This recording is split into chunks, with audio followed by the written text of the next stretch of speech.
55 number जातीय राजपथ पार्श्वरे थिबा खातरे फसी रहिला षंढ। स्थानीय बासिंदा और अग्निशम विभाग उद्यम खात मध्यरु उक्त षंढ को उद्धार करा जायछि।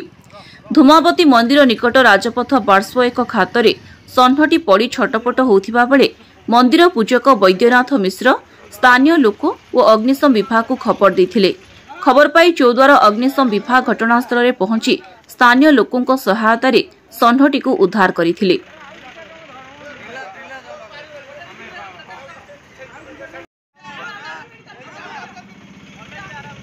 से पाटर बहुत गाढ़ टी पोता ही नाला नुआ घर करेंगे बोली से नंद बसला नंद षंढटा पड़ी बहुत समय कष्ट पाई आमर सेवा अग्निशम बाहिनी सेवा से मैंने आसी बहुत कष्ट षंढ को उद्धार करते सहित अन्य जो बजार भाई मैंने सहयोग करते सुंदर भाव में षंढटा को उद्धार करते बहुत कष्ट पाता षंढ जाऊ आराम तार चल चली गला षंढ। चौद्वार कानुचरण बेहेरा रिपोर्ट ओम टीवी ओडिशा।